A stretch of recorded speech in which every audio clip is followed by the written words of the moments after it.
Hey everybody, Tyler here. We're going to start today's show on a little bit of a somber note. A lot of you have heard us talk about CJ with a CJ. He's been on the show before.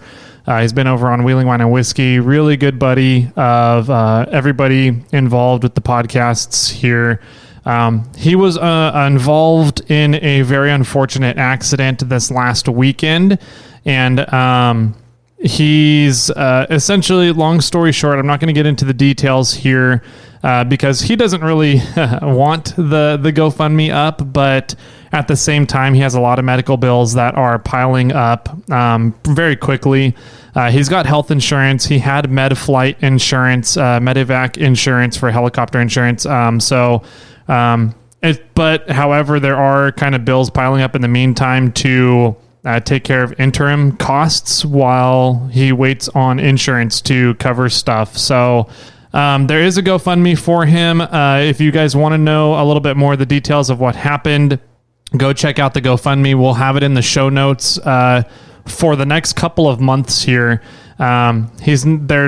He didn't really want it to be done, but some good friends decided to do it anyways.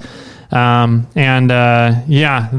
money goes to essentially his medical bills on a really unfortunate accident. So he's doing well. He's in really good spirits. He's a great guy, great outlook on life. And he's taking it one day at a time right now. And so if you guys know CJ with a CJ personally in your personal lives, you've probably heard what happened. If you want more details, you can go to his GoFundMe page. Whatever you guys have in you to give, $5 here and there goes a really long way to helping him cover a lot of these medical costs until his insurance can come through for him. So yeah, that's all we got today. If you want more details, you can text or DM him on Instagram. It's Rusty Lid Offroad. Check him out if you guys want to send him just good vibes.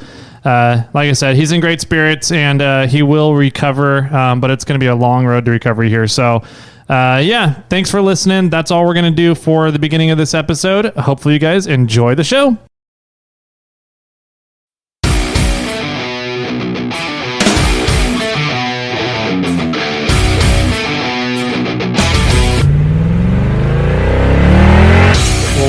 Welcome one, welcome all to the Snail Trail 4x4 podcast. If you like going off-roading in Toyotas, wrenching on Toyotas, camping in Toyotas, and maybe even poking a little bit of fun at Toyotas, and of course, hearing about how fantastic loose bolts are in Toyotas, then this is the podcast for you. That's right, ladies and germs, my name is Loose Bolt Tyler, and joining me in the studio is Mr. Tight Bolt Jimmy.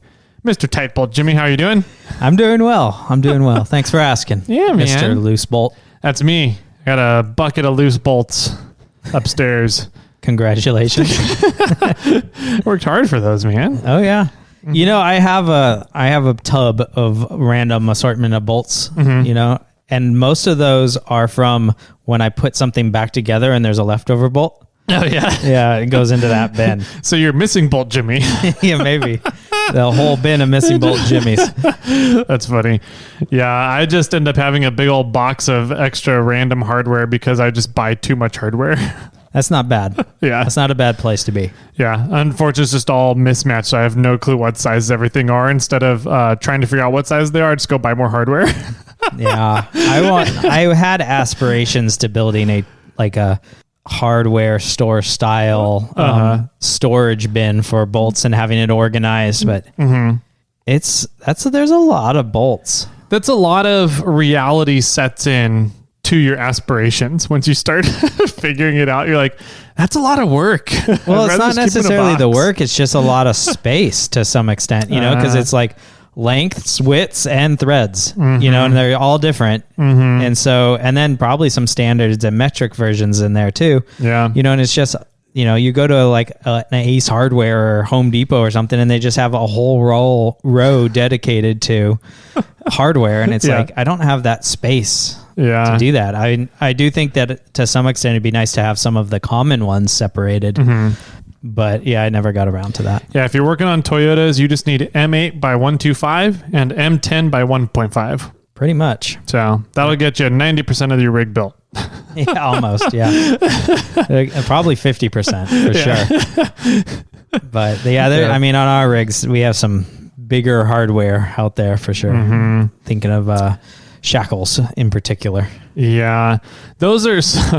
I'm really bad about this. Just going and then just picking up whatever hardware is available that'll fit, And so, like when I go to take stuff apart, I end up having to just bring my whole wrench holder down with me because not everything is all 14 millimeter anymore. Sure. There's 14s, 13s, 15s, and 16s, and a couple 17s and 18s. So I'm just like all over the place. Well, my shackles are 7/8 and 13/16. Mm-hmm. Yeah, it's like they're not even metric. Yeah. So I end up bringing the standard rail and the metric rail usually to whatever project I'm doing. Yeah. Mine are, what is that, 15/16 on a couple of them, or 22 millimeter, 21 millimeter, or whatever it is. 22. Yeah, same. My fronts are 15/16. My rears are 13/16 and 7/8. The nuts are 7/8. The bolt heads are 13/16. Yeah, maybe we'll have to do a episode someday on like hardware. It's probably not a bad idea because there is a pattern to hardware. Absolutely. And so once you kind of start figuring out that pattern, you can start, planning out what kinds of hardware, how you want to set up your rig with which hardware. I'm just too lazy to do all that. So I'm just like, whatever's available, I'll throw that in here. To some extent, I wish somebody made, and I know why they don't, but I wish somebody made like itty bitty tiny bolts with a 14 millimeter head. Oh, just everything. And then some ginormous bolts with a 14 millimeter head. That's funny. And you just have like a specific washer because the 14 millimeter head goes through the bolt hole. Yeah. So you just have this big old washer on it. Yeah, you could probably variety of washer diameters, IDs and ODs. But yeah, I think, and then all you do is carry 14 millimeters with you. Yeah. You just carry one wrench and one socket. You're like, I can take apart my rig. Exactly. I somewhat wish that was a thing, but I know why it's not. Oh man. So cool. Welcome to the show. Thanks. Jimmy Jet. I appreciate it. Yeah, I'm glad to be here. You are? Yeah. I think you're lying. Only a little bit. Nice. Thursday episode for today, coming into everybody's ear holes. I've been up to, I don't know. I haven't really been up to a lot, but I have some very interesting in-depth stories to get into. Okay. And sounds one good. of them I need opinions on because I still haven't acted on it. And you know that one. Yes. And so I still don't know what I'm going to do about it. But I need to do something quick because if you wait too long, then you can't do anything. So we'll get into that in a little bit. We have some wieners to announce, or one wiener to announce. One wiener. One wiener for what I really wanted this month. And I actually just talked to him on Instagram, and he said I can keep it. Oh, that's great. I know. He's such a nice guy. That's so wonderful. Yeah. So what did you win? I won the privilege to pay postage to Mr. Ryan H. Ryan H. Cali 4Runner 88. Yes, sir. Congratulations to you. Bastard. You won the Gear Wrench hex keys. Was it the hex keys? Yes. Oh, okay. See, I'm still all confused about what our time scheduling is on all this. Yes, you are. Apparently. So, yeah, he won the hex keys. Won the hex keys. Yep, which I still don't have a set of. Nope. I need to order some. I have the hex keys, but I want the T handles. Mm-hmm. And so, yeah, we have the hex keys in, but we have not got confirmation of the T handles being shipped yet. So we'll talk with you soon, and we need to talk with Gear Wrench Corey and see what the deal is. And we'll see if you're okay with waiting for a little bit, or if we're going to end up sending you something else, or two packages. Cool, man. So we're already talking on Instagram, so I'll finish up that convo there. This week's giveaway, the one that's currently going on, which I've already talked to the future winner, and they said I can have it. Well, have you entered? No, okay. Not this one. No. Okay. I'm really hoping that people enter me for the next one too, though. Right? Me 3. Yeah, this week's current giveaway that's going on is the E-Spec torque wrench from Gear Wrench. Mm-hmm. It's super awesome. Very, very technical, very precise tool to have in your garage. Mm-hmm. As of the time that we are recording this, we're doing it Tuesday, a little over 24 hours after I released the post. We have over 300 comments on that post. Wow. And one of you is going to win. Yep. Or maybe somebody in the future. Yep. And there's no limit to how many times you can enter, right? No, absolutely not. There's probably 10 people that have entered, but they've just done 30 entries each. Is one of them one of my aliases? Maybe. Cool. You don't know what my alias is. I don't want to. That goes on our other podcast. Sure. Oh man, we still have people looking for the other podcast. Yeah, I know. I'm surprised they haven't found it. We have 2 people found it so far. Oh, yeah. Nobody's told me. Oh, yeah. 2 people found it so far. So got it. Okay. So if you're still looking for it, keep looking. It's out there. 2 people found it. So that's all we can say. That's all we're going to say.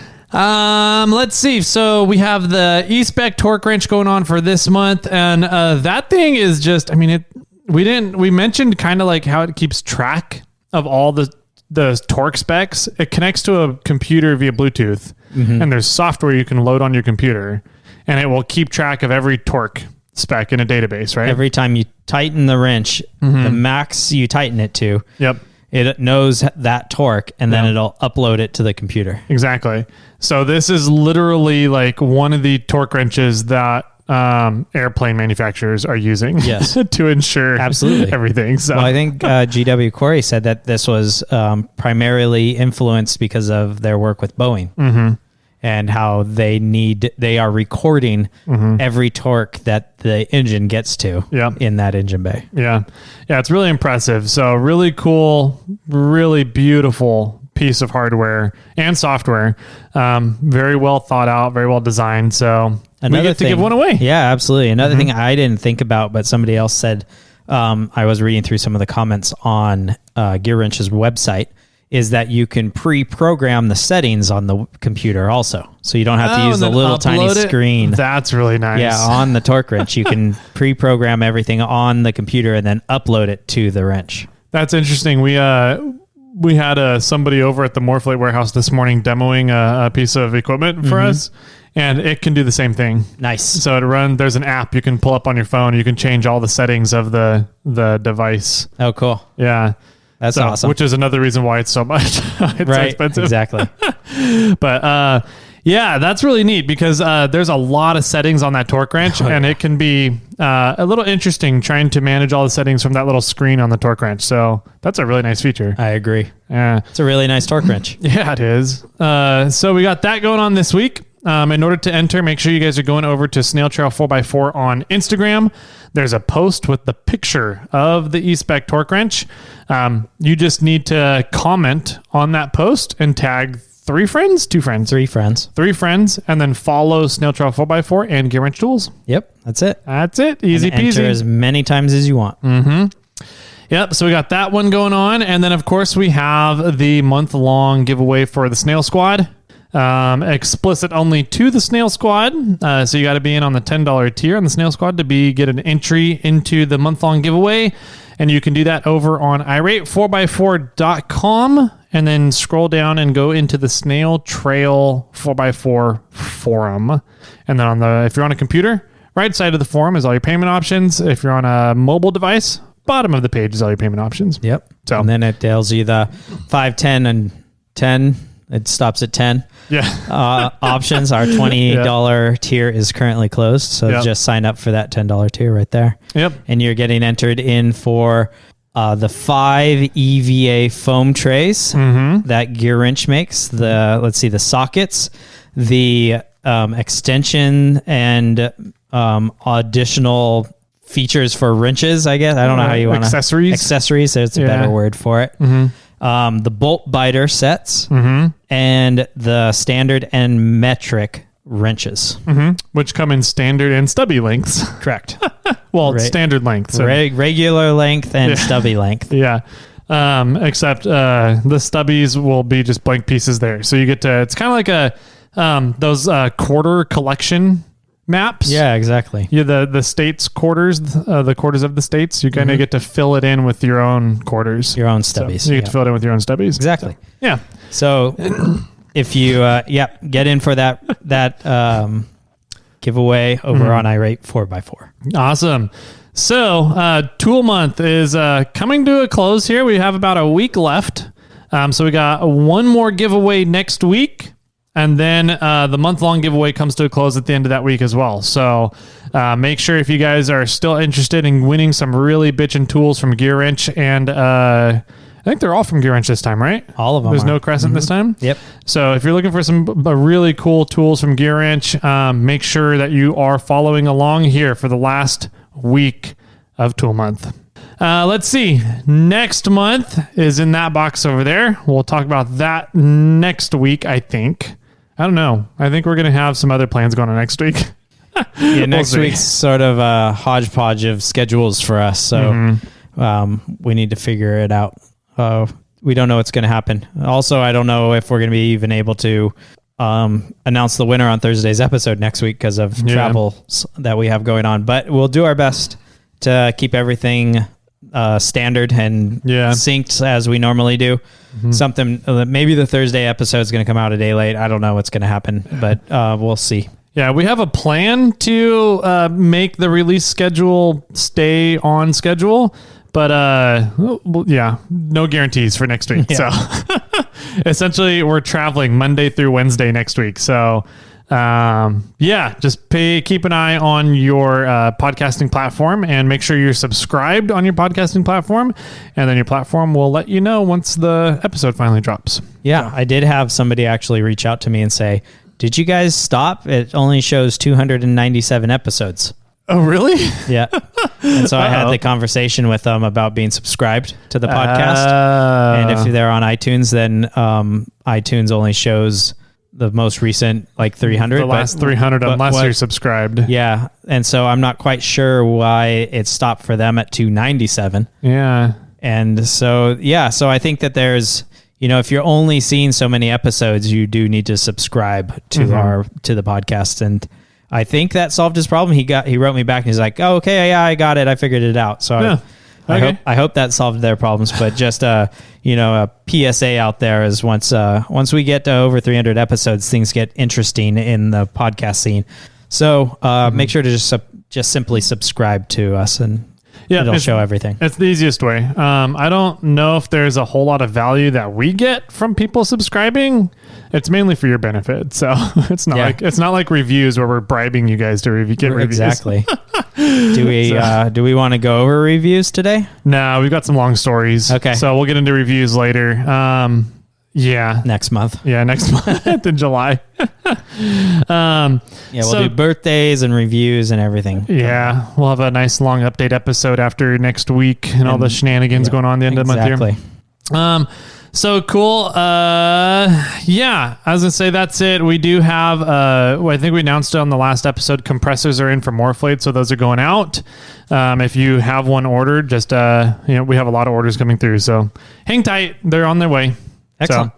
So, let's see, what else do we got? Anything else we can get into before some fun stories? I think that's it. I can't think of any other updates that we need to do. Okay. Just make sure you are following along on Instagram and signing up on Irate 4x4 if you want to get into that giveaway. Yeah. So before we get into my interesting stories, because I'm going to get all worked up, I want to know how your weekend was so that I can be happy while we're listening here. Okay. Well, I screwed up and didn't allocate my time appropriately, and therefore I was not able to go out on the Rubicon this weekend. Or this week. Bummer. This last week. And really I was really hoping to hear about another fun story from the trail. Yeah. Unfortunately not.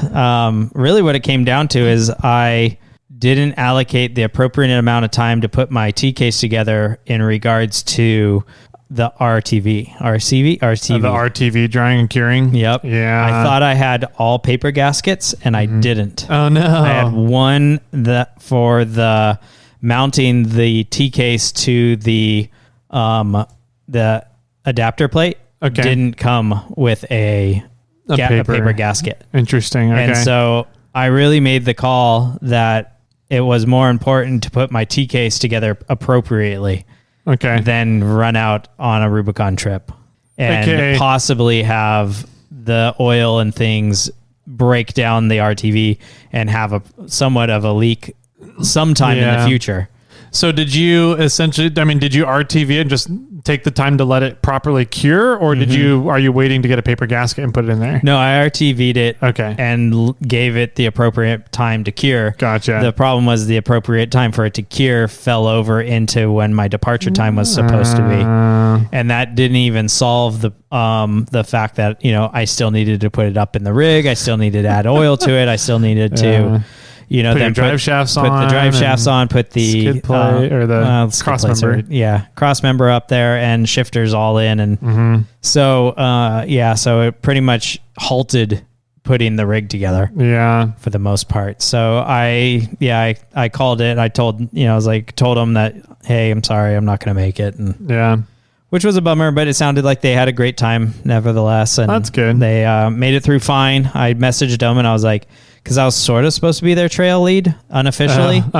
And I messaged them like, have any of you guys ran the Rubicon? And they're like, yeah, all of us have, but it's been a really long time. So I was like, okay, so you guys know, you have an idea of things. The trail. Yeah. It's not like they're all brand new people, because I did feel like I almost would have drove up there in like the Tacoma. And then hiked along with them and jumped in a ride or something if they were all noobs or something. So I didn't go out on the Rubicon this weekend. So it was kind of nice. I had some downtime with the missus. We didn't have the kiddo. It was Father's Day weekend. And so happy Father's Day to all you fathers out there. So it was low key. It was just the two of us until late on Sunday. And it was just nice to, have some, one-on-one time that we haven't had for a while, because usually the kiddo's running around driving us crazy. But did you eat all of her popsicles again while she wasn't there? No, I did not. Oh, okay. No, not this time. I got in too much trouble last time. We did have a father-daughter dinner date last night. And that's cute. So because the assistant enjoys dancing. And so she is signed up for a few dance classes during the summer.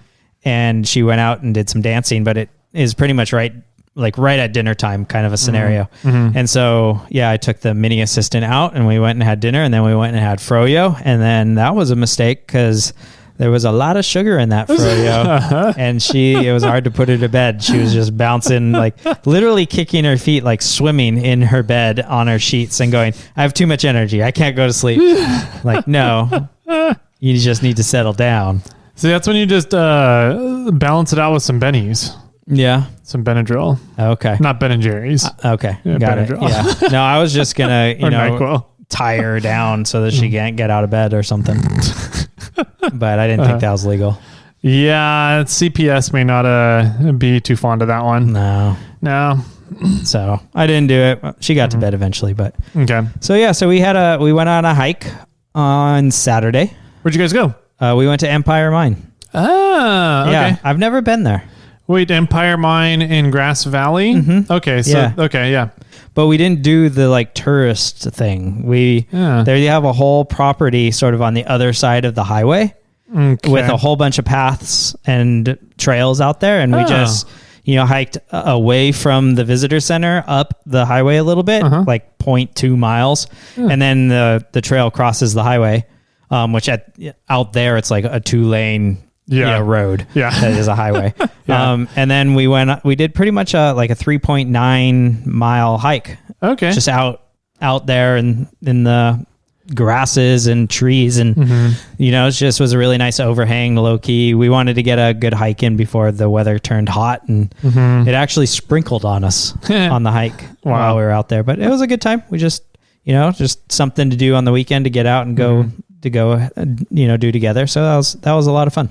Yeah, that mine is really, really cool. If anybody is like traveling through the Sacramento region, greater region, and you have like an extra half day or day, go up and check out the Empire Mine in Grass Valley. Yeah. It's really freaking cool. They have a scale model of the entire mine, and it was set up in a room in the visitor center. It's extremely impressive.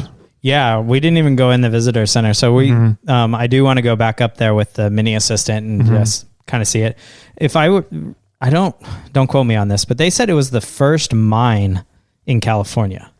Honestly, for how big it is, that wouldn't surprise me, because I mean, you don't build a mine that big without having a lot of time to build it. I mean, It's massive. Yeah. That wouldn't surprise me. I don't remember much of the history. I just remember it being extremely impressive, walking around and checking out everything. Yeah, I didn't even go and do it. I didn't we didn't go to the visitor center. We walked around part of the place where they have a bunch of the tools that were used in the mine, and then we walked away from all that. Gotcha. So we didn't even do the tourist stuff, but we want to go back up there. I mean, it's not terribly far from our house to get up there, so it was pretty easy. It was a really nice weekend. Just, pretty low key.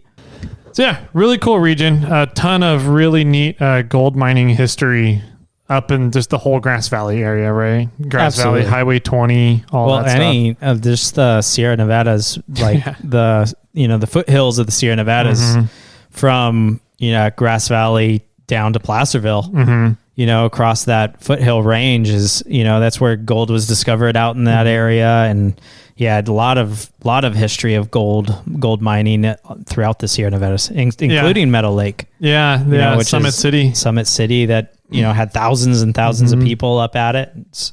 It's just a really interesting part of the California history. Yeah, it's interesting perspective when talking to the secretary about it, because she grew up in Massachusetts. Sure. So she knows a lot, way more than I think anybody needs to know about pilgrims. Oh, interesting. And the pilgrimage, right? Yeah. And all that stuff, the founding of Massachusetts and the eventual United States, right? And I'm like, it's all about the West Coast. So, we found gold out here, and that ended up settling the entire United States. Pretty much. So it's just funny perspective when we start arguing about which one is more important. Yeah, but I mean, the Pilgrims were a long time ago, whereas, gold mining in California was 1849, which isn't, I mean, there was, when was, shit, when was our, years ago, 175 years ago? 1776. Yeah, 1700s, mid 1700s. So, there's a big time gap between those. So it's a really, history's cool. Yeah, I don't know why. Like I was thinking about this the other day. I was like, I'm starting to find history a little bit more fascinating. Yeah. Like in school, growing up, high school, college, I was like, fuck history. This is the worst, the worst thing we could ever study growing up. Sure.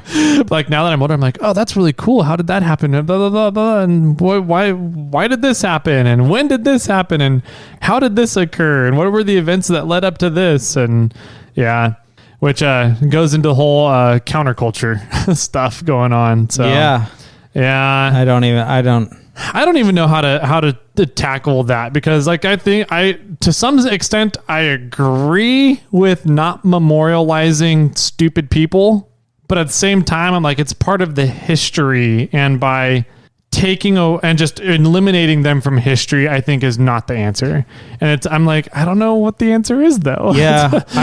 My thing is I have a hard time to distinguish, like how do you distinguish somebody that did really good things for countries or people, but also did bad things? Yeah. Right? If they did something bad, is that worse than the really good things that they did? Yeah. Or if, somebody did some good things and they did some really bad things, and is that worth pulling it? It's just, there's at what point, or in my personal opinion, and I'm sure I'll get some flack from this, you should teach both. Yeah, I agree. I think you should. I don't think you should be afraid of your learning opportunities, which is what I call fuck ups. So history is always written by the winners. All right. Anyways, is there any more dead horses we can beat on that one? I did get some funny comments about us running a dead horse beating podcast. Yeah, I'm sure we did. Anyways, So cool. I assume the whole park and the area is in good condition up there. It looks great right now. Everything's green. Mm-hmm. The weather was perfect at the time. Mm-hmm. Like I said, it was sprinkling. We got a warning on our phone saying thunder showers. Possibility for thunder showers. Mm-hmm. But yeah, I mean, even the drive up there, Highway 49 is gorgeous right now. Yeah, it was just. This is the best time of the year to drive 49. Yeah, it's great. Yeah. I mean, it's just green, and it was smooth sailing. It was great. We wanted to stop at some breweries along the way home because there's some great breweries coming down the hill there, and there's probably some great breweries up there. I just don't know of any. But we were kind of on a time crunch. So, did you guys go to the Red Frog? Isn't that in Colfax? Yeah, it's kind of on the way to Grass Valley. No. Or is that beyond Highway 49? It's way past 49. Oh, okay. I think if it's the same place I'm thinking of. Okay. No, we did not go there. Okay. Regardless. Okay, fair. Yeah, I mean, we had a good time. So on Monday, Hussman came over and I told him that my goal was to already have the T cases in. Mm-hmm. And everything. So I just wanted to have him come over and we could talk about axle wrap bars and possibly a 2-piece drive shaft and, and try to plan that out and move forward and figure things out. And while I was putting in my T case, I pulled out the rear main seal of the transmission. Of the transmission or the engine? Of the transmission. There's a seal on the backside of the output seal. Okay, yeah. Output seal of the transmission, rear main seal of the transmission. And I called Toyota and they're like, yeah, we got a bunch of seals here. I'm not quite sure which one's right. I said, okay. So I went in there and I said, okay, I'm hanging up with you and I'm driving there. So don't put them all away. Don't put them all away or don't, write them down or something so we can find them soon. Did you take one with you? And I took the seal that I pulled out with me. Yeah. And we went down there and every seal he pulled out was not correct. Really? Mm-hmm. Every single one? Every single one. And I'm like, it's an RF1 or R151F transmission. Yep. They're like, we can't look it up that way. Like, isn't that annoying? What does it come in? Like it comes in an 86 or 87 Toyota pickup turbo. Yep. Okay. And so he's like, yep, this is the one. I'm like, this is what came out of it. Like that is not the one. And then so it really turned into like, okay, well, if that's what the computer says is for the turbos, maybe it's not a turbo transmission. I don't know. I'm pretty sure you're geared lower than me. Maybe, yeah. So anyway, we looked at W56s. We looked at the G52s. We looked at like an R150. R150. Because I figured that, hey, this is an R151. Maybe the R150 is close to it. Yeah. And none of what Toyota had matched. Really? None of them. I stepped aside and I started Google searching it. And I found like 4 Toyota numbers, and 2 of them we used. 2 of them that were entered said are in their system, but they don't make it anymore, or they don't have access to it, or they don't get it, or something. And so he's like, I can't even look it up. Can't. Wow. Like that's a Toyota number, but it's not here. And I was like, interesting. Okay, well, I'm gonna go home and do more research, but like. I spent a solid hour at Toyota. Wow. Just be like, why can't you find a seal? I need this seal. Wow. And so I was like, I'll just go home and I'll do more research and figure it out and and then come back or call you and see if we can get it. On the way home, I figured I might as well stop at Napa and check it out. See what seals they got. And I walked into Napa and I said, do you have this? It's, for this transmission, this type of truck. He's like, yep, we got one.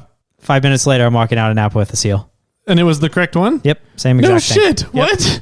Can you get that part number and cross-reference it in Toyota's database? See what the hell is going on? They don't have it's some other brand, seal. It's not a Toyota reference. Yeah, it's an aftermarket. Yeah, aftermarket thing.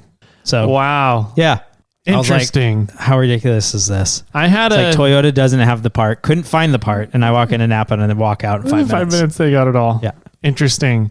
Yeah, I still don't understand how part lookup systems work. Like it just doesn't seem logical to me. It doesn't make sense. No, and it's they either need the year and make model of your vehicle or your VIN, right? Which I understand the VIN, it will tell you the whole. Oh, we're gonna get into that in a little bit of your vehicle, but for you and me, it's like my VIN is not what my vehicle is anymore. Yeah, not at all. You know, it's like I could tell you the last 8 of my VIN, but this transmission didn't come in this truck. Yeah. I've gotten into an argument with people before about that. They're like, no, we need your VIN to look it up. I was like, the VIN's not going to help you. Right. They're like, yes, it will. We need it. And I was like, no, it's not. My vehicle does not follow that VIN anymore. And they're like, we need the VIN to look up. So I'm like, all right, fine. So I give them the VIN and they're all, we get down to trying to find the part. They're like, yeah, we don't have that part. I was like, yeah, because it's not on that fucking VIN. Right. Like, I'm trying to tell you guys. Yeah, exactly. It's like this part came out of an older truck. Yeah. It's not like Bobcat's a 91 Toyota pickup. Mm-hmm. This part came out of an 87 or 86 or 87 pickup. Yep. It's not going to be on my VIN. No. Like, I get that, you know. Yeah. And I told I straight told him, I was like, it's from a transmission from an older vehicle. It's not on my VIN. Like, yeah. It's not going to work. I told, he's like, you know, tell me your VIN and stuff. And I was like, well, this is a hodgepodge of a rock crawler. Yeah. Like, this is what the transmission is. Yeah. He's like, oh, I need to know what vehicle it came out of then. I'm like, okay. Yeah, you pretty much just need to start making a spreadsheet. And I'm debating on doing this now after my last this weekend here. So creating a spreadsheet of every part that could fail on a vehicle and what vehicle it came out of, right? Year and model of the vehicle it came out of.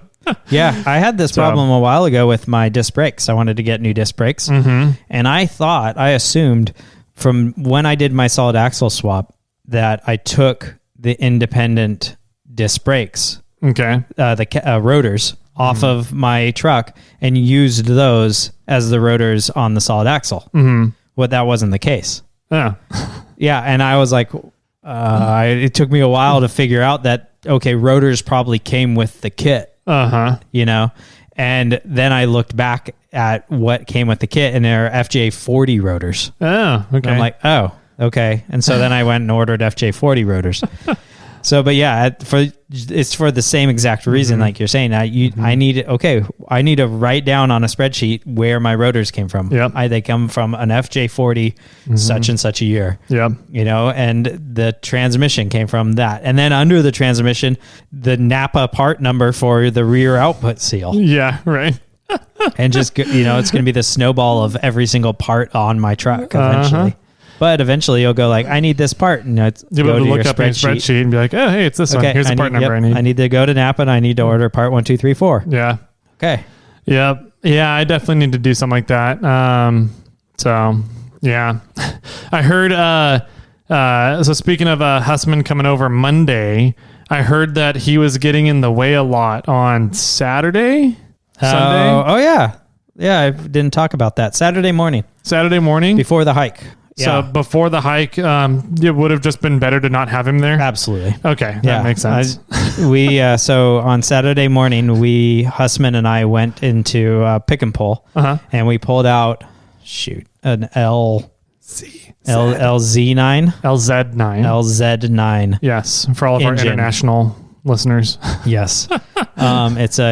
It's some interesting things. I don't know the exact numbers, but so it's a V6 and it's a 3.9 liter engine, and it weighs less than our 22 REs. What? Yep. And it makes roughly 200 and something horsepower. Really? So it's over double, maybe almost triple horsepower than our engine. It has more cylinders and it weighs less. Interesting. Yeah. What's the torque specs on it? I don't know. You catch any of that?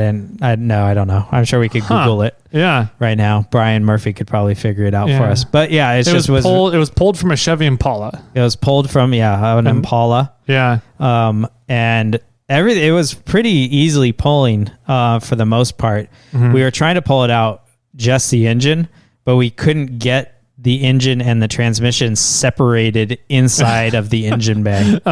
Mainly because of the torque converter.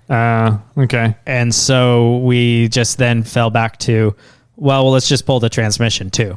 Okay. And in doing so, we had to remove the CVs, the axle shafts, and we didn't bring a big enough socket to remove the spindle nut. Okay.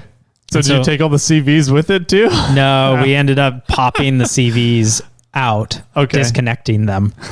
And then when we got the engine out, it like was a simple, like we set it down on a tire and the transmission more or less fell off at that point. Okay. So, but yeah, it was really easy. It took us 3 hours to pull the engine completely. That's it was pretty good. Such a different mindset to pull an engine out of the pick and pull. And a husband's going to have some gentleman build him a wiring harness for the buggy. Okay. And so it was like, just cut everything. Everything. Don't try to unplug it. Don't save the wiring harness. Don't try to pull, because I was like, I bet you need your OBD2 reader, which is under the, he's like, well, leave 5 inches of wire and cut it. And so when he sends in all these, all the plugs, they're all these, it's a box of cut plugs.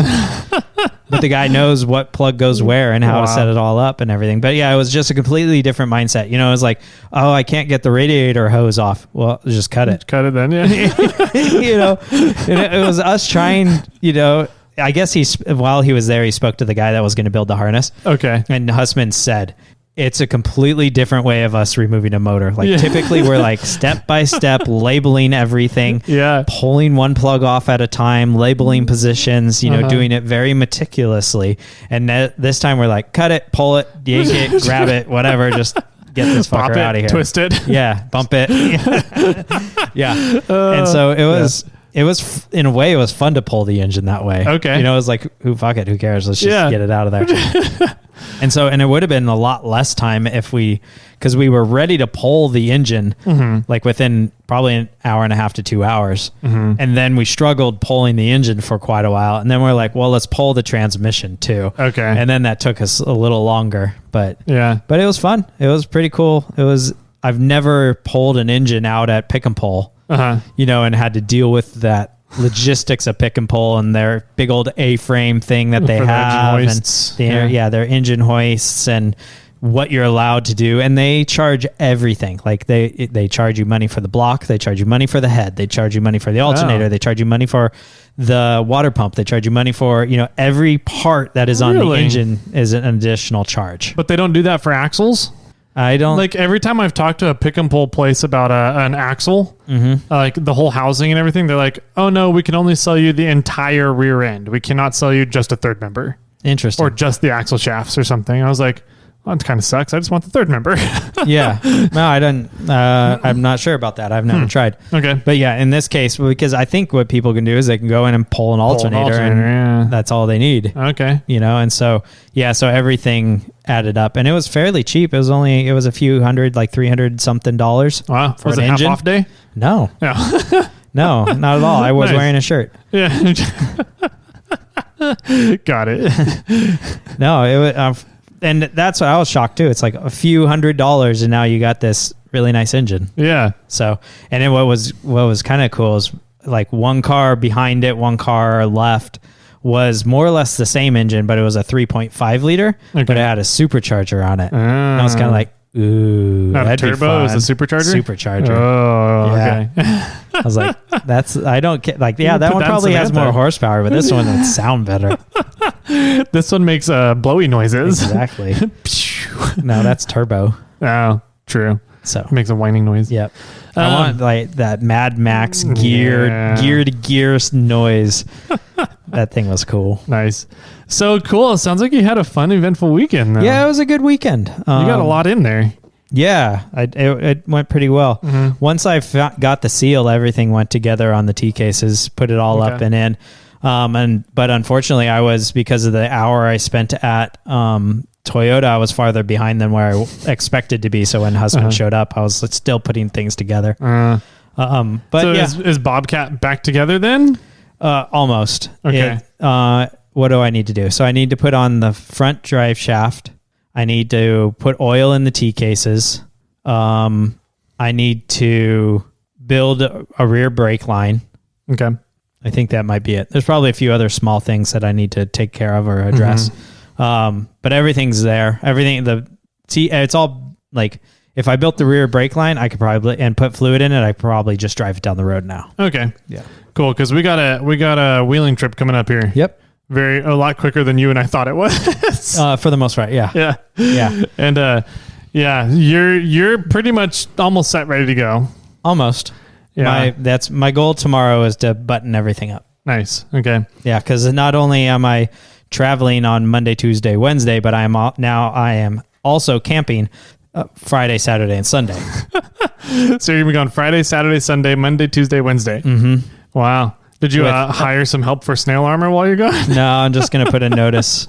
Nice. I'm going to be out of town these days. Perfect. If you order something, I'll get, fulfill it on Wednesday or whatever. Yeah. So nice. Kermit's in a disaster area right now. Yeah. Do you want to jump into that? Yeah, let's jump into it. So we've been following the clutch saga, right? Correct. So where we left it off was I took it to the shop and the mechanic, which I was really bummed about doing, but I was like, hey, they've got time, they've got better knowledge about transmissions than I do and clutches, so take it there, it'll be good. They'll get it done. And they said that my clutch springs had exploded. Yep. And that was the reason why my clutch was misbehaving. Correct. And they also said the transmission looked like it was going on its way out. The oil was really, really bad. And so when I was trying to decide, because I was supposed to go up onto the Rubicon this last weekend too, and I didn't go either because the rig didn't fully get done. And what happened was he was talking to me and he goes, man, I wouldn't recommend driving this thing. And I was like, well, I kind of need it for work. Like, I'm supposed to be going up and sponsoring this event. I kind of need the rig so that I can be driving on the trail with everybody and get out there and show how our product works on the trail. And he goes, hey, I get it. He goes, I wouldn't recommend driving it anywhere. When we after we drained all the oil out, we drained the oil from your transfer case as well, and that was really dirty and nasty. And I'm like, well, that's weird. I just rebuilt that like 2 months ago. Yeah. So I was like, okay, maybe it just, residual from whatever grease lube, I don't know, whatever got in there while I was doing it. And so I was like, okay. And then he goes, yeah, we put a magnet up into your transmission and we pulled out a bunch of metal. And I was like, now, did you pull out metal dust on the magnet or did you pull out metal chunks? And he goes, no, there wasn't any chunks. There's a lot of metal dust though. And I was like, okay, I think we'll be okay then. Let's just refill the transmission, put it all back up together. And I'll take it this weekend and I'll immediately start looking for a different transmission to put up in there. And then hopefully this one will just hold out, right? Sure. Yeah. He goes, okay. And so he put it all back up in there and he goes, hey man, he called me back a Friday. I was supposed to get back Thursday afternoon. He called me on Friday and he goes, hey, so just FYI, we have your rig all set and ready, but really you shouldn't drive this thing anywhere. And I was like, why? What's changed since the last time I talked to you? And he goes, well, a couple of things. A, your transmission is leaking really bad, leaking gear oil. And I was like, are we talking about a couple of leaks or is there a hole in the transmission? Right. Yeah. And he goes, well, it's leaking pretty bad. You should probably come and check it out. And I was like, okay, I'm thinking it wasn't leaking at all when I took it to him. Right. And he goes, yeah, my tech essentially said that, for how dirty your oil was in the transmission, that sometimes you just drain the transmissions and now all of a sudden your seals give out because the oil is what was holding your seals together. And so I'm thinking, okay, if that's what he's describing, then it's little drips here and there. Right. And as long as I, keep it topped off every other day or maybe every, whatever long it is, put a little diaper on it or something, we should be good. So I'm like, okay, whatever. So he goes, oh, the other thing, your shifters are really messed up. And I was like, what do you mean? He goes, well, the shifters for your transmission. And I was like, what do you mean my shifters for my transmission you mean the shifter for the transmission? Yeah. There's only one shifter. There's only one transmission. And he goes, no, the shifters for the transmission. I was like, you mean the transfer cases? And he goes, well, yeah, your shifters. And I was like, well, are we talking about the transfer case or the transmission? I need to know which one's messed up. And he goes, yeah, the two rear levers, your two rear shifters. I was like, that's the transfer case. He goes, okay. So, yeah, one of them there, it's something popped. We were test driving it out in our alley back here and something made a loud popping noise. And now your shifter, it doesn't feel like like the linkage got messed up or something. It's not connected really to anything. And I was like, what do you mean it's not connected to anything? And he goes, you're gonna have to come take a look at it. I'm like, shit. Fucking A, are you kidding me? He goes, the other thing, he goes, I don't know how you're going to drive this on the freeway. This truck is geared really, really low. Like, you can't drive this anywhere. And I was like, it's a rock crawler. Yeah. It's supposed to be geared really low, but I can do 80 miles an hour on the freeway just fine. And he goes, there's no way you're doing, I'd be surprised if you even get to 5 miles an hour. And I was like, what the hell are you talking about? Like, what did you do to my rig? And so I go over there and he goes, yeah, I'm not sure how much longer my tech is going to be here. So you should probably come over as soon as possible so you can talk to him. I'm like, okay. So I immediately left right then. It was like 2 p.m. on Friday. So I go over there and I'm like, hey, how's it going, guys? Let's talk about what's going on here. And they start kind of walking me through stuff. And I walk up and there's a massive puddle of gear oil underneath the rig. Like, it looked like it was like upwards of a quart of gear oil spread out on their shop floor. Holy crap. Underneath the rig. And I'm like, is this the leak? And he goes, yeah, your transmission is leaking. And I was like, that's not a leak. That's a hole in the transmission. Like, that's not a seal that's seeping. No. That's a seal that is gone and missing. Right. I was like, there's a different, he goes, yeah, he goes, I've dealt with a lot of these transmissions before. This is the R150, right? And I was like, yeah. He goes, I've dealt with a lot of these before. If they get dirty and messed up, and sometimes you drain the oil and then the seals just don't hold anymore. And I was like, no, there's a difference between a seal not holding and a seal not being there. This is a seal is not there. And he goes, no, I mean, and he's like, started arguing with me. And he goes, are you trying to tell me I don't know how to do my job? And I was like, I don't know what job you did. I'm just telling you what I'm looking at. Right. And I'm pretty confident in what I know how to do. So, and I was like, whatever. And then he started getting into it. And he went on down the line about how he goes, yeah, everything right here in this section of the vehicle shares oil together. They're all connected. And I was like, are you kind of just pointed this general direction. Are you talking about the transmission, the transfer cases? He goes, yes. I was like, they don't share oil. I said the transfer case and the doubler share oil and the transmission does not share oil. Correct. And he went on about trying to tell me how, not really how ignorant I was, but he started going, have you ever rebuilt an R150? And I was like, no, but I don't need to rebuild an R150 to know it doesn't share the fucking gear oil with my doubler and my transfer case. I was like, I don't know what you're talking about, dude. I said, 100%, they don't share oil, but regardless, that doesn't give into what we're trying to figure out here. Sure. And so I was like, all right, let's take a look at the shifters, I guess. And so I'm looking in, and the first thing I immediately noticed was my doubler shifter was rotated about 20 degrees to the driver from where it should be. Oh. And so it was like in the middle of fourth gear on the transmission. So if I moved the transmission shifter around, I can't get into fourth gear or reverse because the lever was in the way. Yeah, it was in the way. Okay. And I'm like, so they didn't put that in right. They obviously didn't put that in right. But I just looking at it, I was like, because the other thing was the 4x4 shifter, because I'm twin sticked, right? Yeah. The 4x4 shifter wouldn't move at all. And so I thought for some reason he didn't get the clocking right and he misclocked the transmission, but I'm like, I don't know how that's possible because I don't have anything to clock it with. Like, it's all just on the transmission mounts and the adapter plates and everything. I'm just like, so it doesn't make sense. I'm like, and then I realized that he put the doubler lever in backwards.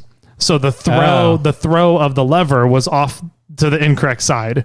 Got it. It should throw off towards the passenger's legs so that it clears the transmission shifter. And I was like, whatever, that should be an easy fix. But it was stuck engaged because we couldn't disengage it because my center console was in the way.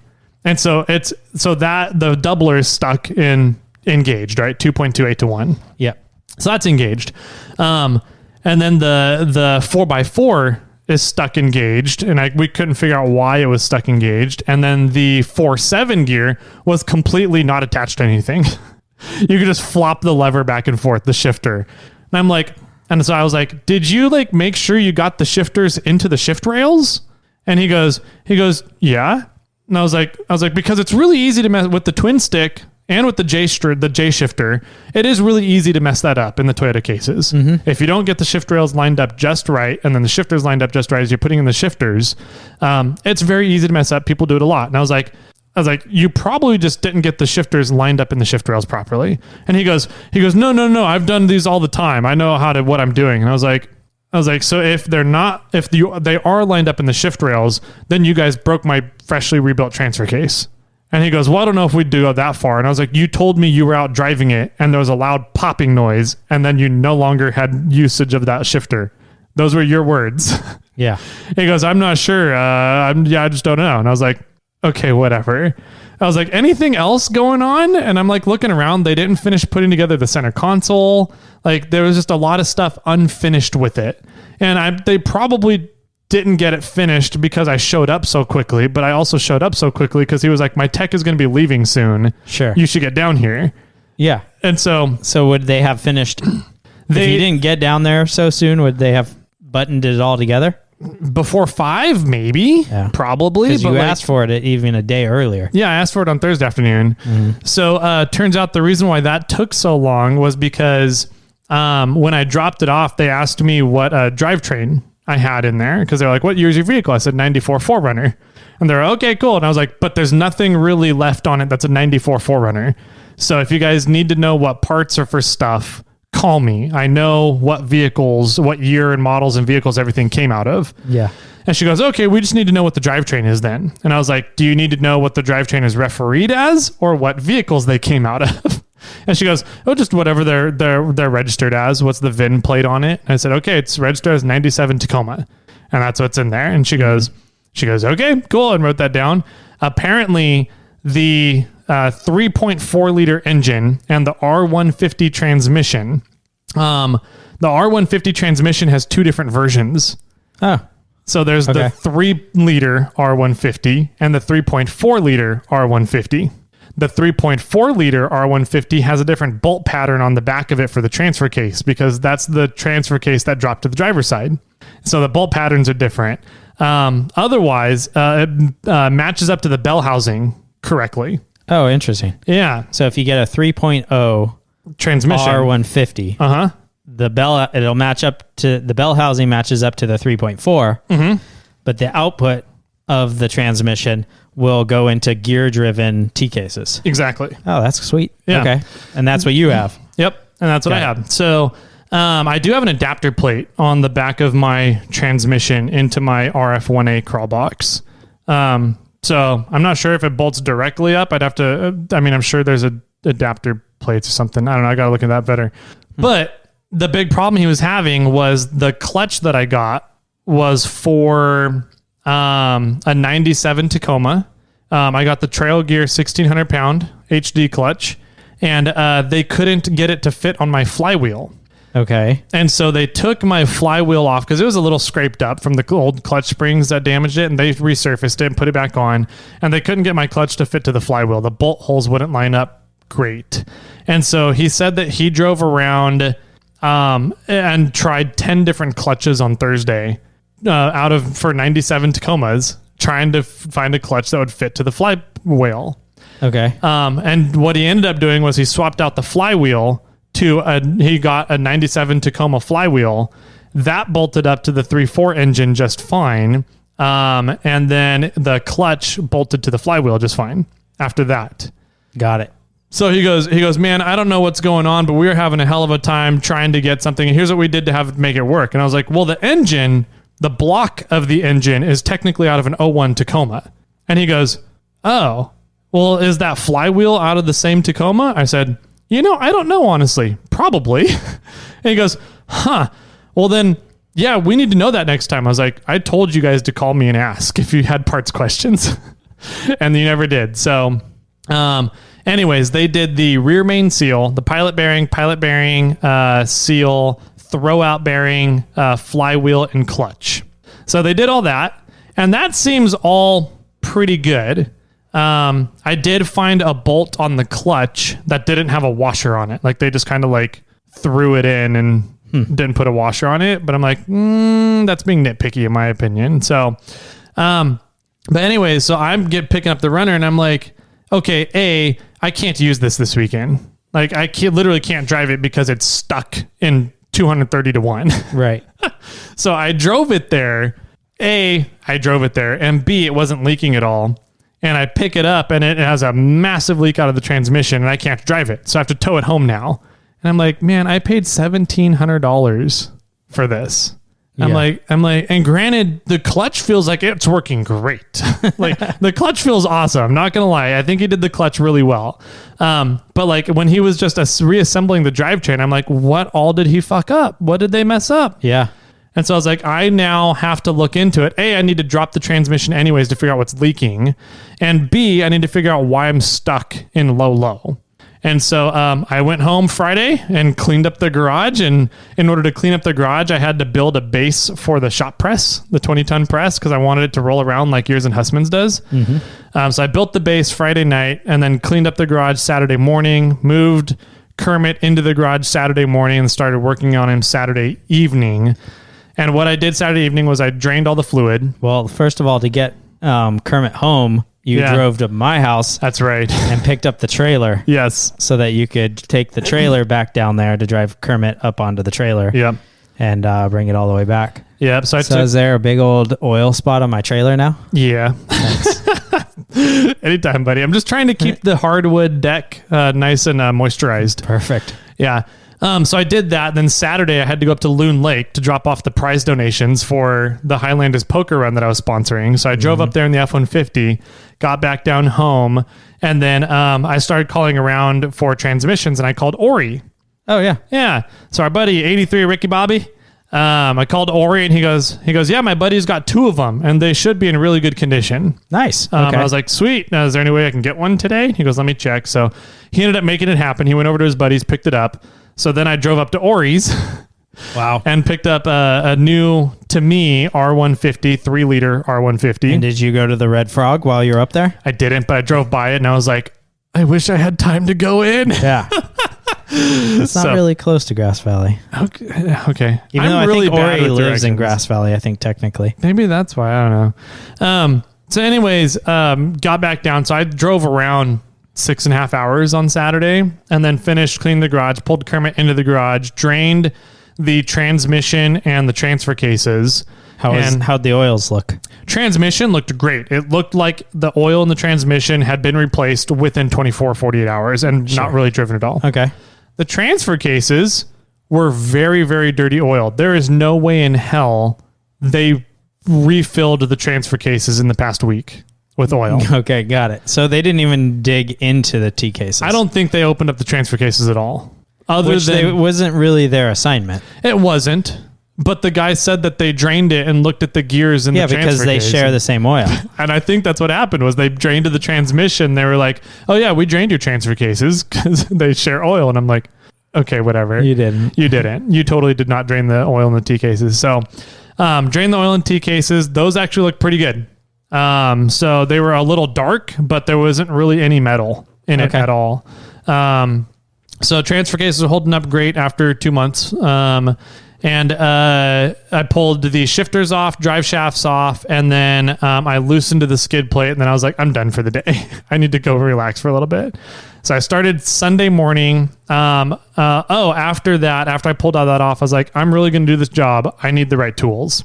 So I went and bought 2 24-inch extensions, 3/8 long extensions. Oh, wow. Okay. So I had 48 inches worth of extension. Yeah. And I bought the big transmission jack from Harbor Freight. That thing's nice. Because, and the thing bigger than the one that Husman has at my house? I don't know which. Oh, that one? Yes. Oh. So the one that Husman has at your house is the baby one. Okay. There's a big one and a small one, right? And the small one, I remember when we were using it, and I thought when we were putting up the transmission into Bobcat, when we did the swappy swap, it didn't quite reach all the way up. Like we got to within like 2 inches of where we needed it to be. Sure. Uh-huh.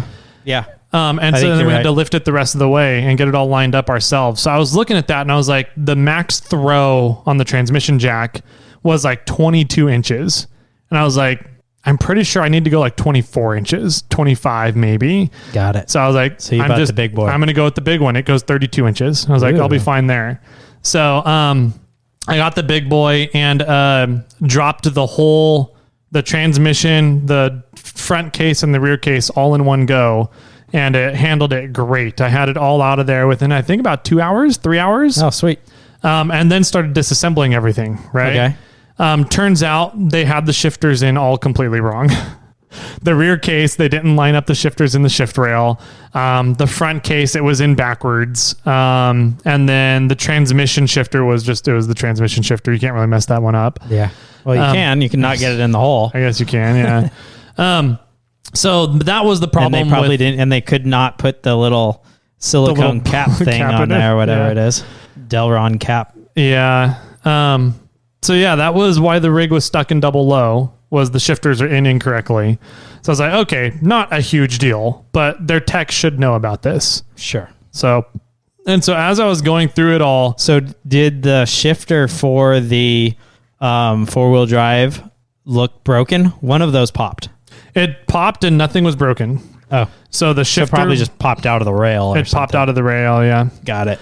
So, yeah, it popped out of the rail, but while I was going through everything, I ended up making a complete list of everything because I went like super OCD checking everything because I'm like, I don't trust people to work on my vehicles anymore. Like now my trust is completely shattered in other people working on my vehicles. So they did not tighten the bottom bolt on my starter. Oh, okay. They didn't tighten the load nut on my starter. So like the starter wire was like literally I could wiggle it on the starter. The battery terminal, one of the battery terminals was left loose. One of the clutch bolts had no washer. The doubler shifter was put in upside down. The TK shifters were not aligned in the shift rails. They bent my key. Yeah, I saw that. Which I'm like, how do you do that? Did they like shut it in a door accidentally? They sit on it? There's no like, I don't know. They bent my key.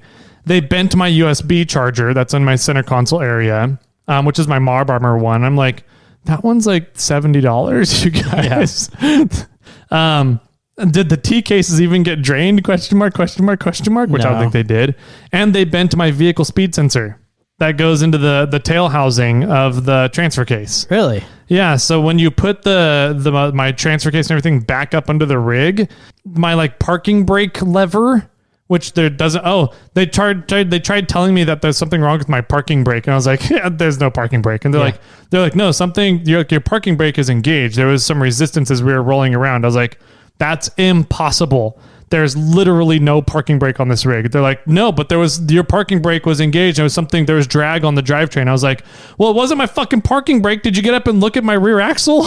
Yeah. I was like, I have disc brakes. There's no parking brake in this thing. And like, they were arguing with me about having a parking brake. I was like, you guys. And right around that point, I just like, I'm done. And I just stopped talking. I turned around and walked out of the shop with them still talking to me. I was like, I'm done with you guys. So yeah, they bent one of my antennas too, which isn't a big deal. It's stainless steel antenna. I can just bend it back, but that wasn't it. You sent us a list. There's bolts. Yes. So here's the big thing. I found out why the transmission was leaking. Okay. So the input cover for the input shaft on the transmission, right? That's inside the bell housing. Yes. There's an input cover there. It's got like 10 bolts on it, whatever it is. The bottom 3 bolts were like barely finger tight. Like I could turn them with my hand. And when I went to tighten them down, I was able to do 2 to 4 full rotations on them in order to tighten them down. I was like, that would be why gear oil is spewing out of my bell housing. Right. And so I'm thinking about it. I'm like, there's no reason for these to be loose. There's no reason for them to get into the front input cover on the transmission for what I was asking them to do. So why did they fuck around with the front input of the transmission and then not tighten it back down? Yeah, I don't know. I mean, unless they were going to try to change out the input shaft to fit another type of clutch or something weird. Maybe. I don't know. But I bet you that I've never dug into an R150 to understand how that works, but I would assume that the front input shaft goes into the transmission, so you got to open up the whole entire thing. Yeah, you got to pull the whole thing apart. Yeah, there's a whole like cage thing that holds all the gears and everything in there. So I was actually had a fun discussion with Ori about rebuilding R150 because I was like, hey, I get to learn how to rebuild R150 now. He goes, I've done a few of them. It's actually a pretty easy transmission to rebuild. This comes out here, you pull off the rear output, then you kind of pull everything out that way, and then all the gears come out the front side, and blah, blah, blah. There's a couple of ball detents you have to pull undone. He goes, it's actually a pretty cool transmission. I was like, okay. But regardless, I'm like, why were they messing around with that front input cover to begin with? No idea.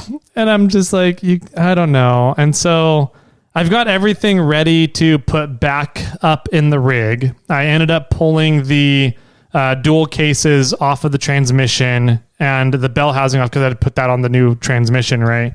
So I'm going to put it all back up, and I'm going to put the transmission first and then the transfer cases. So it's all ready to go back up in the rig. I just need time to do it now. But I'm trying to figure out, like, what do I do about the shop? Before you go there, I have another question. Okay. So why is the transmission bad, or do you really know that it's going out? I don't know. I need to get a scope. So that's the next tool I need to invest in is a scope. So I can throw a scope up in there to look at it, or I'll just like drive over to D Mills and sneak in and steal his scope when he's not looking. Let me look if I might have one. Really? Maybe. That'd be cool. Because I don't trust anything they said. Right. Nothing. That's what I was like. You went and got another transmission, but do you even know if the transmission that was in there is actually bad? I don't. I tightened up the front cover and I was like, well, it shouldn't be leaking anymore. But I also I don't have a scope to double check and see if it was bad. Yeah. And so I'm like, because they said they were pulling out glitter. Well, that's the other thing. The tech I was talking to, he goes, oh, you should have seen what I pulled out of the transmission. I was like, what'd you pull out of the transmission? He goes, I was pulling out some like massive chunks. Oh. And I was like, that's not what he told me on the phone. If I had known you guys are pulling chunks out of the transmission, I would have said, fuck it, leave the transmission off of the vehicle. Let's find a new transmission. I'll have you guys put that one up instead of my old one. Yeah. And he goes, oh yeah, no, you should have seen the rag that I was putting all the chunks on. Like somebody cleaned up the rag and took it away already, but it was bad. And I was like, what the fuck? You guys. So, okay. So I don't know. So to that extent, I mean, if that's true, then yeah, you definitely needed a new transmission. Yeah. So the one I picked up from Ori, I put some gear oil into it and then drained it, and no metal dust, no metal chunks, no metal came out of it when I drained it. Everything looked good. And so I was like, and everything spins really smoothly. I cycled through all the gears, did full rotations in all the gears. There's absolutely no slop in it whatsoever. So I'm like, this should be good. Okay. So I was like, I'm just going to put this one back. I'm going to put the one I got from Ori, the new to me one, back in, and then I'll learn how to rebuild a transmission now with the old one. Okay. So I think you were going to say what to do with the shop. Yeah. So what do I do with the shop? I kind of figure like I've got three options, and a big part, and this is just a personality thing of mine, whereas like if I feel like I was wronged in some way, I don't even want to deal with you anymore. I just cut you out of my life. And so I'm like, do I just count it as a loss, count it as a complete loss, write it off as $1,700 down the drain? I mean, granted, I did get a new clutch, new flywheel, a new rear output seal, a rear main seal, and all. I got the stuff that the parts that they did. I got all that. I got that value out of it, right? So I'm like, parts, I'm totally down to pay for those parts and whatever. Even if there's labor associated with installing those parts, I'm okay with even paying that. But I took it to them because I didn't have time to go and drop the drivetrain myself and do the job, which I ended up having to do anyways because of the input cover on the transfer case, I think. Right. Because that was leaking. The top shifters. Well, the top shifters, yeah, but I can pull those out through the floorboard. Okay. And like realign those through the floor of the cab. Yes. I didn't need to drop the drivetrain to get those done. But while dropping the drivetrain, I found all this other stuff that they did half-assed. So I'm kind of like, do I just count it off as a loss and never go back to them and recommend nobody ever to go to them? Or do I say, hey, you guys, this is everything I found wrong. I just think you guys should know about it so that you can educate your tech properly. You've been in business for 30 years doing this.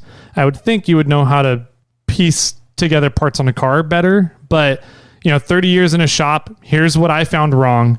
Pass this along to your tech so that they know. Because a lot of the stuff your tech was telling me didn't make sense. And now I have proof that I know he didn't make sense. Or do I approach him and say, hey, here's everything I found wrong. I want at least a partial, if not a full refund, except for the parts that did get installed. So I'm kind of I think I've got kind of 3 options, and I don't know which one I need to go with, but I need to make up my mind because I need to approach them about it soon. Yeah. So, yeah, I don't know. That's an interesting question about what to do. Because granted, I did tell them to just go ahead and put the transmission back up, and I'll run it the way it is for the weekend. But I was going off of... But you were also informed that he was pulling out glitter and not chunks. Yes, exactly. Until you spoke to the tech, and the tech said he's pulling out chunks. Yeah. Yeah. Mm-hmm. So... And they didn't tell me that it was stuck in double low either. Yeah. When I told them to put everything back in. Well, they didn't know what the difference is, apparently. Yeah, apparently they don't.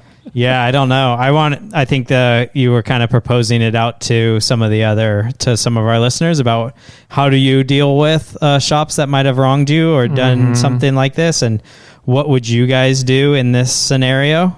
I think, at minimum, I would call them and tell them everything you found. Yeah.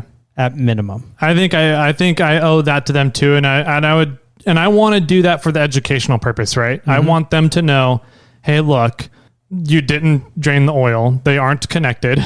Right. You didn't put the shifters aligned into the shift rails. If you want to know how, you can ask me, and I'll tell you how to align them properly. You didn't tighten all this stuff. You bent my key. You bent my vehicle speed sensor. There's all these things. I just want to let you know what your tech is doing to the vehicles, because I don't think you know what he's doing. Right. So, I think at bare minimum, I would approach it that way and approach it in terms of an educational of, hey, you need to be watching these things. That's your business. That's your name on the line right now. And I'm not happy with it at all. Yeah. And then I guess the follow-up is, and maybe some of you listeners can write in and tell us what you might have of experience in this, but is there any monetization that should be compensated one way or another? Yeah. I don't know. So yeah, that's where Kermit's at right now. I think everything's ready to go back in, and if I just get, 3 to 4 hours worth of time to devote to him before our trip on Monday, we should be all good. Yeah. I just need the time to do it. So yeah, we did that this weekend. That was my big thing this weekend that I was stewing on all weekend long. Yeah, you were furious. I was pissed when you showed up to borrow the trailer. That's right. So anyways, I did that. And then I got to say hi to Nick and Danica. Oh, yeah. How are they doing? So I'll make this part quick. They're doing really well. Who are they for the listeners out there that don't know? Yeah, so Nick and Danica were in the really built FJ80 on 40s when I destroyed my leaf springs in Moab. Right. So he was trail anchor. I think he was the voluntold caboose. Yes. On that trip. Yeah. And so, but they're from Washington, aren't they? Yeah. He works for Torfab. Right. Up in Washington. And so he's very knowledgeable about fabrication stuff, right? Okay. Yeah. Which is really nice because they were out on the Rubicon. I think they went out on Sunday, and then I got a call from them Monday morning. And they're, not familiar with too many people in the Sacramento region. And so Nick was out at Cell Phone Tree and called me. On Monday? On Monday morning. Wow, okay. Yep. And he goes, hey, how's it going? And I was like, Nick, what's going on, man? He goes, hey, not much. I was like, what are you doing? He goes, well, we're looking for a third member. I was like, oh, like up at Torfab, do you guys not have good spots to get him up there? He goes, no, we're on the Rubicon. I was like, oh, okay. I was like, you're looking for an 80, like a 9.5 inch? He goes, no, we have somebody out on the trail in a 2015 Tacoma that blew up his rear third member. And I was like, ooh, do you need a ring and pinion, or do you need a full carrier? What's going on? Do you need a full third member? He goes, no, we haven't pulled it apart yet, but I think it's just the ring and pinion. I'm like, okay, well, I said, we got a lot of resources here in Sacramento. That's one of the great things. It's kind of like one of the rock crawling meccas for getting a rig fixed in the middle of nowhere. Yeah. So I was like, we can find you parts. I said, let me know what you got, what you need. And so I called a bunch of different places and found some ring and pinions for them. Master install kit for the 8.4 diff. And I was like, cool. So we got ring and pinions. I was like, do you guys need it? Need me to bring it up? Do you want to try and do that on the trail? Like, what's your plan here? They're like, let me call around. We're gonna see if there's other places, other shops that we can get it down to. Blah blah. And I was like, okay. Turns out the game plan that we came up with was, I pretty much have all the tools to do third members now at my house. Okay, nice. I thought I did. Oh, we'll get into that. Okay. And so I was like, I pretty much have all the tools. I mean, if worst comes to worst case scenario, you guys are more than welcome to come down to my house. You can use the garage. I'll help you with whatever I can help with. Like, I haven't done a whole lot of third members. Like, I've watched 3 or 4 done, and I've done one kind of myself, like halfway myself. So like, I kind of know the steps you're supposed to take, what order you're supposed to do stuff in, but I don't know the ins and outs of it, right? I'm not proficient at it in any way, shape, or form. I'd have to struggle my way through it. And Nick goes, oh, don't worry, I do them all the time at Torfab. I was like, okay, cool. Oh, so sweet. Between Nick and myself, we should be able to get it done.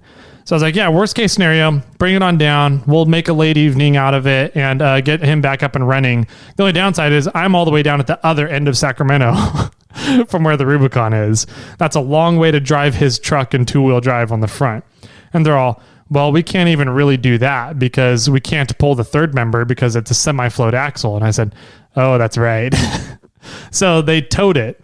What they did was they pulled the third member, and somebody motored down the hill from their group down to my house, brought the third member over, and then they towed the truck down to my house. On a trailer? On a flatbed truck, yeah. Oh, okay. Like a AAA truck. Got it. So did they drive it to the trailhead, throw it up on the trailer, then disassemble it? No, they disassembled it in a campground. So they drove down to I want to say the Cheese Camp area on Ice House Road. Mm-hmm. And then disassembled the third member, the rear end, pulled the third member out of it in the campground, and then the tow truck picked up the Tacoma there. Okay. And so they came over to my place and hung out, and I didn't have all the tools. What were you missing? I was missing a digital caliper that can measure in the thousandths. Apparently all my digital, I have 4 of them. All 4 of them only measure to the hundredths. Got it. And so setting up a differential is really, really frustrating and very difficult if you can't measure to the thousandths on your shim packs. Yeah, I bet. So not only that, but I'm going to explain the steps we went through, because I know we have some listeners that do know third members pretty well. So I'm going to explain the steps we went through, and I'm going to see if the listeners can figure out where we went wrong before I get to the end of the story. Okay. So he called West Coast Differentials and said he ordered up all the ring and pinion master install kit from there. And he ordered up the crush sleeve master install kit and the 529 ring and pinion for the 8.4 diff. And so then they brought I went and picked it up from West Coast Differentials for them because they closed at 5 and they weren't going to make it in time. So I went and picked it up for him, went back home, waited for him at home. Kevin showed up with the differential, the third member. And so I started disassembling it, which, by the way, half-inch impact that I have now, that makes disassembling third members so easy. It's so nice. Oh, I bet. I had the full third member disassembled in 15 minutes, 10 minutes. Nice. Fully, all the bearings out of it, all the races were, the 2 pinion races were still in it, but everything else was disassembled, ready to go. And so Nick showed up, and as I'm disassembling it, he has a solid spacer, not a crush sleeve. And so we're like, okay, cool. Let's see if we can get this back up together. And we're like, do you want the crush sleeve or the solid spacer? And he goes, the guy that broke Alexis, he's like, I'm not sure which one's better. And I said, they have their bonus. They both kind of have their merits, right? A solid spacer is stronger. You're not going to get fade on your pinion net over time. But the crush sleeve is a little easier to set up. And he goes, well, I'd rather have whatever's stronger if we can put it all together. And I was like, cool, okay, we'll put the solid spacer in. So we're looking at the shim packs that we have, and we're looking and we're like, okay, cool. We need preload shims, depth shims, and carrier bearing shims. But like, we're not messing with the carrier at all. we're just doing the ring and pinion. So we're like, hey, we have the carrier bearing shims, but we shouldn't need to mess with them too much. So we put it in, and we got the depth kind of sort of almost figured. We were a little shallow, but we were like, hey, let's just have that in for now, and then we can pull it back apart and put another depth shim on it. But we started using there was only 2 shims sent with the master install kit. We didn't have any preload shims. Okay. And so we're like, are they meaning to use the depth shims as preload shims as well? They seem kind of big, but they kind of fit. And so we're like, all right, well, let's just try it. And after about 2 hours of fucking with the pinion preload and not getting it to behave correctly, like when you're setting preload, if you add shims, you should lessen the preload. Take away shims, you should increase the preload. And none of that was happening. It was all over the place. And we would get it, and the preload for that, you want it to be about, on a new ring and pinion, you want it to be on the pinion about 14 inch-pounds, 15 inch-pounds. Okay. On the preload. We were getting the best we could get it down to was 35 inch-pounds. Whoa. And then 0 inch-pounds. It wouldn't even read a preload at all. We couldn't get anything between those. Interesting. Okay. And a lot of the time we were sitting at 50 to 60 inch-pounds on preload. And so I'm like, we couldn't figure it out. We tried all sorts of different combinations on the shim pack, and we're getting pissed and frustrated because the calipers can't measure to the thousandths. So we can't really figure out what our shim pack really is down to the thousandth. So I'm like, man, we can't figure it. And so after 2 to 3 hours messing around with it, we just put it together and measured the backlash. And backlash was actually pretty spot on. It was at 0.5. It needs to be 0.6 to 0.06, sorry, to 0.10. So 6/100ths to a 10th. Okay. And you were at 0.05? We were at 0.05, yeah. And so I was like, that's pretty damn close. So yeah, we only need a little bit into the backlash. But then we were like, man, the depth is still not... We ran a pattern, and we realized we were further off on the depth than what we thought we were on. And so we're at that point where we're like, you know what? We don't have anything to measure the shim packs. We don't have anything to measure exactly what we need to add or remove from the shim pack on the depth to get it there. So we're like, you know what? We just need to call this a night. And so everybody that was there, we had Nick, Danica, we had Vince, Kevin, Alexis, and Brooklyn. So 6 people. They were all kind of just hanging out. And we couldn't get it figured out. And then they're like, well... should we just go find a campground somewhere dispersed? And I was like, you guys can stay here. I've got 2 living rooms. You guys can take over and have a camp out in one of the living rooms on the floor, and you guys can fight over the couch. And so that's what they did. Nice. They ended up having a slumber party in my living room last night. And then as we got back in, and Nick went and got showered right away. And then he came down, and first thing he says when he comes down, he goes, "We're fucking idiots." And I was like, what do you mean? So do you have any ideas? No, I don't know. I don't know it well enough. So I think there's something in regards to the crush sleeve. Yeah. So essentially they ordered the crush sleeve master install kit, which is set up. You set your preload by crushing the crush sleeve. And so there's no preload shims to use. Got it. And so because he ordered the crush sleeve kit, we were trying to set preload using the depth shims, which are too big. And so as we were trying to mess around with the solid spacer, the solid spacers, we compressed the shim pack on the spacer, they slid off of the edge of the spacer. Oh. And so that's when we were like, we don't understand what's going on. We had to call it a night. And then after he showered, he goes, "We're fucking idiots."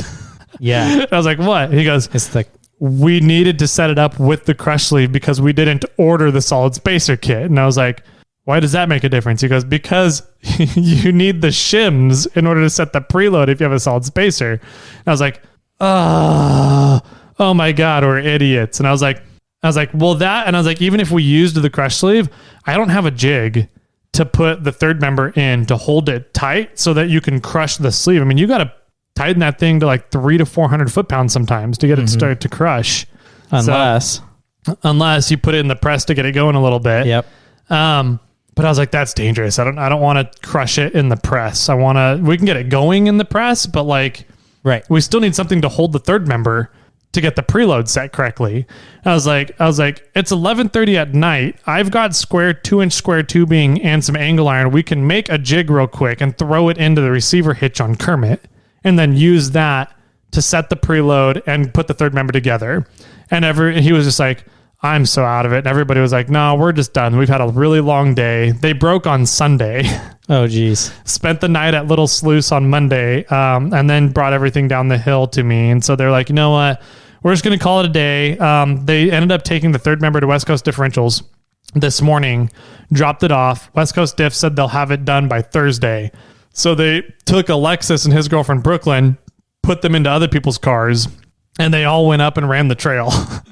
So they're up on the Rubicon right now, and Alexis's truck is in front of my house, and his third member is over at West Coast Differential. So on their way back down the hill to leave and go back to Washington, they're going to pick up the differential, the third member, swing by my place, put it in, and then drive up to Washington. That's crazy. So they've got to come down. They got to come down this way anyway to jump onto 5, more or less. Yep. So, okay. Wow. Yeah. So that was the evening yesterday, which ended up being a lot of fun. And I learned that I have enough spare metal parts laying around everywhere to do pretty much whatever we need with the shop press. I'm like, cool. I've got a nice little box of stuff thrown together next to the shop press that we can use for whatever. And I learned a lot about, putting in a pinion and setting up the depth and the preload. So I think in terms of Toyota third members, I think I'm pretty good to go. I just need a digital caliper that reads in thousands. Yeah. And a mount to hold the third member. And a jig to hold a third member. Yeah, that's the other big part. So, well, that's fun. Yeah. That sounds like an adventure. It was an adventure. I actually enjoyed it quite a bit. I know Nick was getting frustrated and he was just exhausted. He goes, maths isn't working anymore, guys. I don't know how to do this. He goes, I just need to step away for a minute. And so he went and showered and he goes, we're an idiot. And I was like, oh, yeah, we are. Good job. High five. But yeah, it was an adventure. It was fun. It gave me an excuse to step away from Kermit and kind of relax and not seethe and spew over what's going on with Kermit right now. And I got to hang out with them and catch up with Nick and Danica from when we last saw them at Moab. And it was fun. It was really fun to hang out with them for the evening. So kind of repay some of the time that we stole from them on that trail. Yes, exactly. Yeah. So that was my adventures. Nice. That was a good weekend too. Yeah. Had a lot going on. It was a fun weekend. So this weekend coming up, I got no plans other than just make sure Kermit is fully ready to go. There you go. Perfect. For our trip on Monday. So yep. Yeah. I'm just going out camping. Nice. It'll be fun. Yeah. It'll be a good time. Mm-hmm. Where are you going so everyone can come find you? I'm just kidding. You don't have to. Well, they can if they want. I don't know. It doesn't matter. I don't know how many people would go out there, but we're headed out to Coloma area. We're going to Camp Lotus, and we're doing our annual summer solstice camping trip. Oh, nice. Yeah. Yep. So it'll be a lot of fun. My 1-year anniversary is coming up. It's actually I think it's on Sunday this year. Okay. But we're going out there to celebrate an wedding anniversary of the couple that hosts the camping trip. Oh, okay. This event is their anniversary. Did they get married on the summer solstice? They pretty did. Much? Yes. Oh, that's cool. Yeah, they got married on the summer solstice, and then so every year around the summer solstice they do a camping trip. Nice. Yeah. And they got married in Coloma.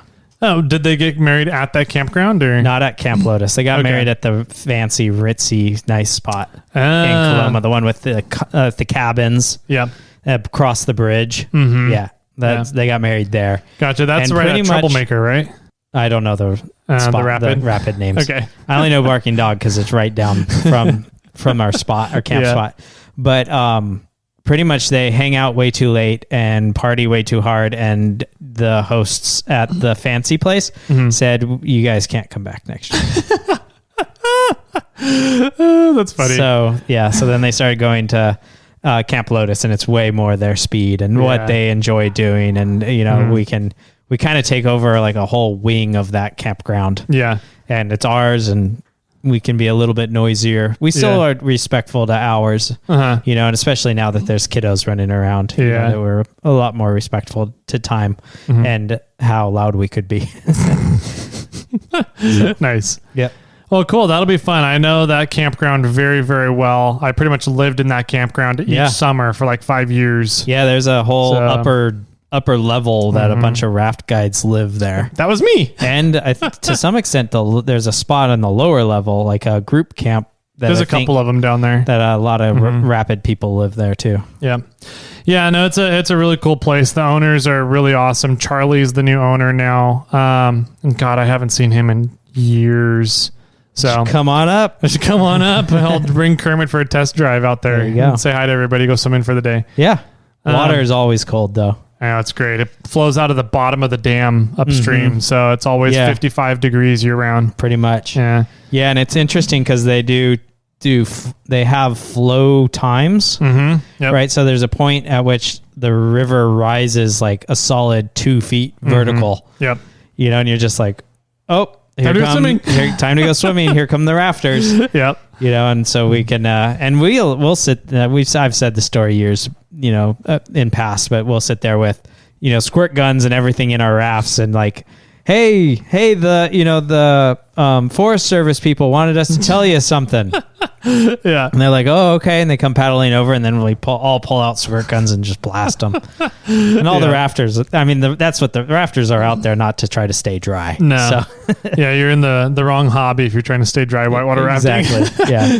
And then there's a path in the camp. You walk through the entire campground out to the front, and then there's a little path through like this tiny meadow, and then we usually just jump in with some floaties. And there's like barely any bit of rapids on the way down, and we just you're going upstream. Yeah, we go upstream. Yeah, it's a nice little float area there to cut down to the campground. Yeah, exactly. And then we do that multiple times a day. You guys should go in and see if you can put in the river at not Coloma Lotus Park, a little bit like further upstream, like at the bottom of Troublemaker. Yeah, and from there all the way down to Camp Lotus is a phenomenal, just kind of inner tube float. Yeah, for a few hours. Yeah, I know that Camp Lotus or the Coloma Park. Yep, is not terribly far. No, it's not that far. It's just a fun weekend. Yep, low key, relaxed, camping with some college friends. It's good time. Well, cool, man. That does it for this episode. So if you guys have any feedback, if you have any kind of opinions on what I should do with this shop, send them on in. I'm curious to know what other people would do, because I don't know. I feel like I could be an asshole at this point in time and just like really rip into them, but at the same time, I don't think it's the right thing to do. So I'm just kind of curious if I'm on the right page or not. So let me know what you guys would do. 4x4 Toyota Tyler on Instagram, or you can call in 916-345-4744. You can also get a hold of Jimmy if you want to figure out what times he'll be out camping this weekend to track him down. You can do that at Snail Trail 4x4 over on the IGs. And that's all I got for contacting. I see there's email too. You guys know of all the ways to get in contact with us. So Jimmy James Jet, do you have any final words for everybody? Money back. And with that, my friends, keep crawling.